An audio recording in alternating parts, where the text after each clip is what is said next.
In this lesson, we're going to talk about the position of the United States in 1945, and 1945 being significant, seeing as it was the end of the Second World War, so end of World War II. And to begin, it's important to just get a little bit of useful background on the impact that the Second World War had on the United States when the United States formally joined the Second World War, and the kind of things that were going on during that period. Well, we know that the United States formally joined the Second World War in 1941 following the attack on Pearl Harbor. So, attack on Pearl Harbor. Pearl Harbor. This was in December 1941. And even though this was the formal entering of the Second World War by the United States, they were still de facto remaining, de facto involved in the supply of goods to the Allies across the Atlantic, so namely the United Kingdom, during 1940. And around that period as well, when the rest of Europe had effectively collapsed. Even though they were trying to remain neutral, they were still sort of de facto on the side of the Allies. And following the end of the Second World War, the US effectively came out on top as one of the most, if not the most powerful nation in the world. And we're obviously going to talk about the Cold War which ensued. So following the following Cold War that took place between the USA and the USSR.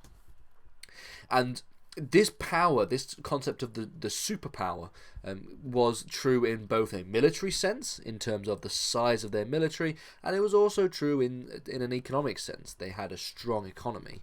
And there are a number of reasons why this is the case. So one of the things we need to talk about is the way in which the powers of the president expanded over this period of time. So traditionally, the powers of the president are defined in the US Constitution. And this is still the case. So this is still the case. Still the case. However, the powers of the president did expand slightly following both the Second World War, but also the Great Depression that occurred before the Second World War. So the powers of the president had increased.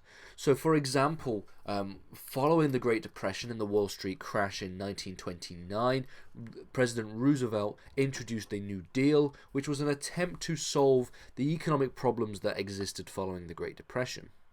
And this New Deal that was introduced gave him extensive executive powers. So he had asked Congress for an unprecedented presidential power to try and deal with the economic problems that existed, which meant that the president had been given power over money and monetary policy. Now, if you know anything about the US Constitution, you should note that the power of initiating, for example, money legislation or control over budgetary responsibilities, that's something that rests almost entirely within the remit of Congress. So when we see here that Roosevelt's New Deal allowed him to have unprecedented presidential power over monetary policy, that seems to be granting the president more power than originally inscribed in the U.S. Constitution. Now, none of this was to say that Roosevelt and his presidential powers were omnipotent. He wasn't all-powerful. He was still limited by a relatively conservative Supreme Court. And what he did to try and get around this conservative Supreme Court was to do something called court packing.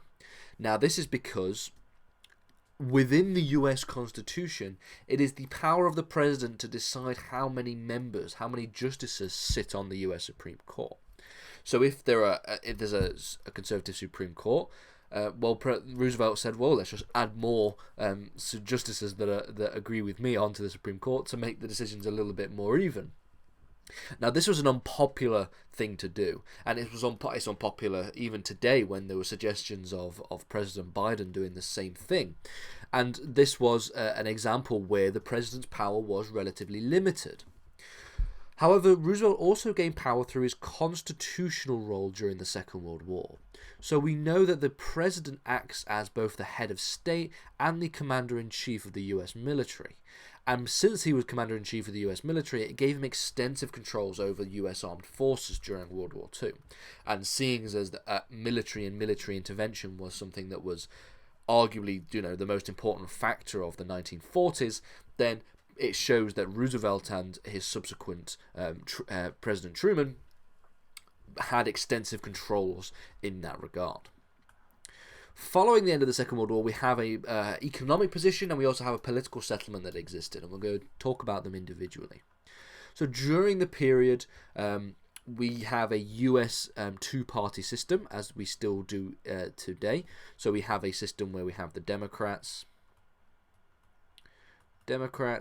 versus the Republicans. And we're going to talk about the political ideologies of these two and how these ideologies have actually swapped over the period of the 1950s, 60s, and 70s. Because originally the conservative movements, the conservative ideas, rested solely within the Democrats. However, the parties actually swapped and switched over a period of time, to the point where now, if you're a conservative and conservative voting, you're more likely to vote Republican than Democrat.